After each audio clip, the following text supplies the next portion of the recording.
Oke, teman-teman mahasiswa satu akuntansi terkait dengan mata kuliah akuntansi keuangan menengah 2, lanjutan dari imbalan kerja akan kita bahas terkait imbalan pasca kerja. Nah, kenapa toh perusahaan memberikan janji atau memberikan motivasi kepada pekerjanya atau kepada karyawannya untuk memberikan imbalan pasca kerja. Nah, di sini perusahaan yang memberikan kontribusi ya nantinya terkait dengan pekerjanya, apakah nanti akan memberikan dana pensiun atau dana pasca kerja ya. Di sini apakah nanti pada saat pekerja itu memberikan manfaat ya terhadap sebuah perusahaan sehingga perusahaan memberikan apresiasi kepada pekerjanya, memberikan berupa apa? Dana pensiun atau imbalan pasca kerja. Nah, imbalan pasca kerja bisa disebut sebagai tunjangan purna karya atau imbalan pasca kerja lainnya. Nah, program imbalan pasca kerja itu ada iuran pasti atau imbalan pasti, bergantung pada substansi ekonomi dari setiap program itu sendiri. Lebih mudahnya di sini ada, kalau kita lihat dari regulasi di pemerintah ya, ada program BPJS ya yang diterapkan pemerintah, di mana di sana ada prosentase tertentu yang harus dibayarkan oleh perusahaan, begitu juga prosentase tertentu yang harus ditanggung pekerja, sehingga apa, ada imbalan pasca kerja atau yang biasa kita sebut dengan imbalan hari tua ya, atau bisa pensiun itu sendiri. Nah, di mana di dalam Undang-Undang tahun 2011 nomor 11 tahun 2019 ya tentang dana pensiun, di mana program prakerja dilakukan dengan pemumpukan dana yang dikelola secara terpisah dari kekayaan pribadi, tidak diperkenankan membentuk cadangan dalam perusahaan untuk apa? Pembayaran beban kerja. Nah, di sini program yang didanai oleh perusahaan, dana pensiun pemberi kerja khususnya untuk perusahaan pendiri atau mitra pendiri, dana pensiun lembaga keuangan dibentuk oleh bank atau perusahaan asuransi jiwa, program pensiun iuran peserta karyawan dari berbagai perusahaan ataupun perorangan. Nah, di sini jenis program ya, program iuran pasti, resiko aktuaria ditanggung peserta, kewajiban hukum terbatas pada jumlah yang disepakati sebagai iuran yang terpisah. Nah, kalau program manfaat pasti, perusahaan wajib menyediakan imbalan yang dijanjikan pada pekerja maupun mantan pekerja. Resiko investasi dan aktuaria menjadi tanggung jawab perusahaan ya.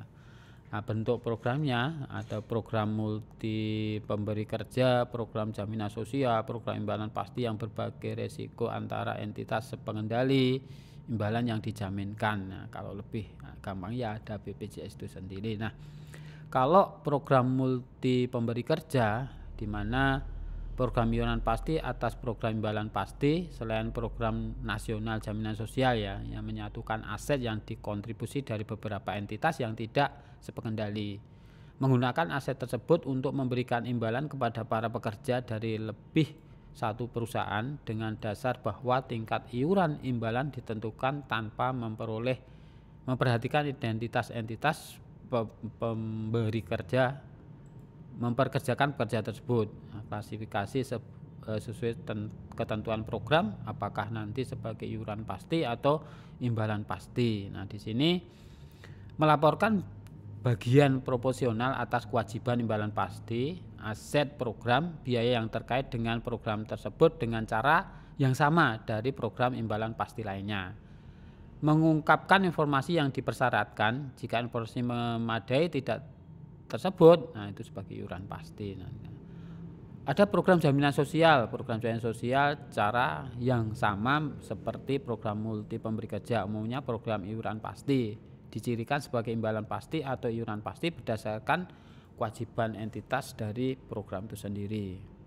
Kalau program iuran pasti, bagaimana nanti pengakuan dan pengungkapannya? Diakui sebagai beban ya oleh perusahaan, diakui liabilitas beban teraktual setelah dikurangi dengan iuran telah dibayar atau aset pembayaran di muka jika terdapat kelebihan.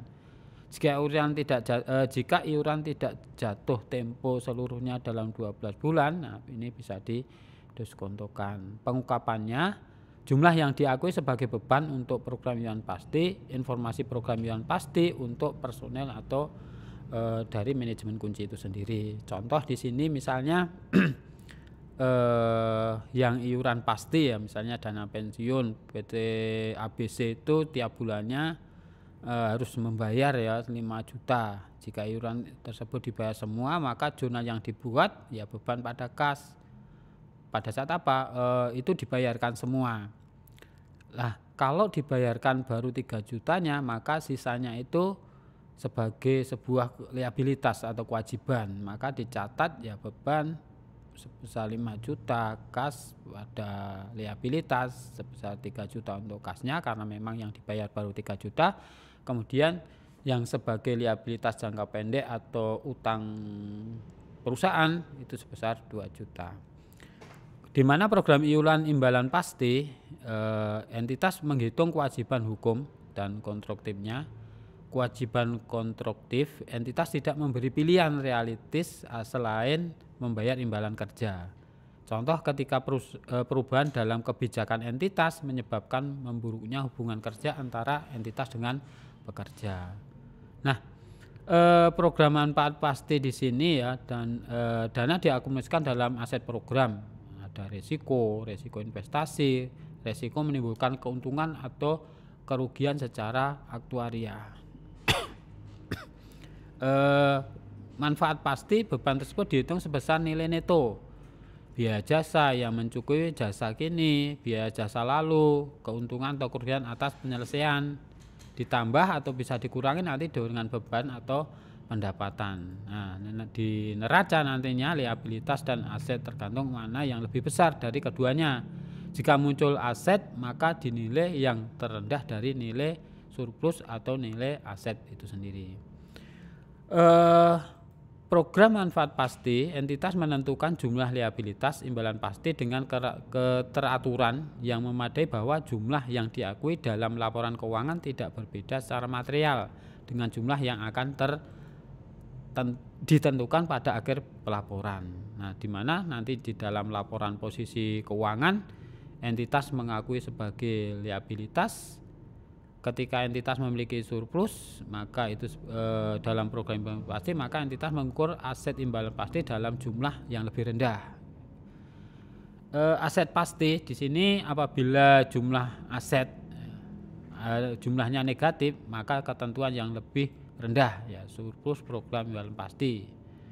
Nah, ada beberapa faktor nanti yang perlu diperhatikan pada saat apa manfaat pasti dari imbalan itu sendiri. Faktor-faktor yang harus kita lihat, bagaimana biaya jasa kini, biaya jasa kini yang dikeluarkan oleh perusahaan, biaya jasa lalu, kemudian pembayaran pensiun, apakah ada biaya bunga, kemudian bagaimana nanti keuntungan dan kerugian aktuarianya. Nah, di sini nilai kini kewajiban imbalan pasti ya.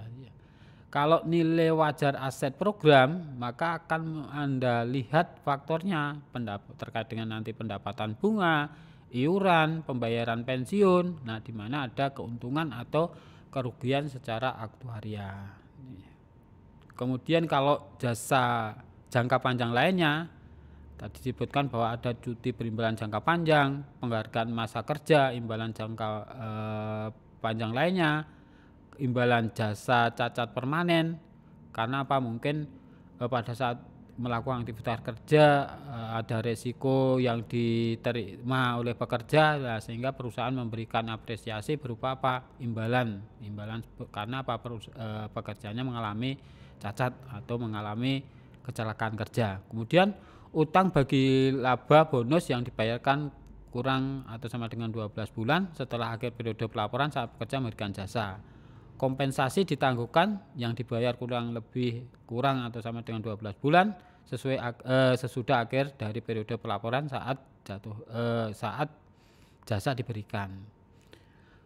Ini diakui sebagai liabilitas sebesar apa? Total nilai neto dari jumlahnya. Oke, kalau kita lihat ada pesangon juga ya nanti yang diberikan terhadap pekerjanya. di mana itu sebagai imbalan pasca kerja. Lah pengukurannya bagaimana? Entitas harus mengukur pesangon pada saat mengakui perubahan selanjutnya.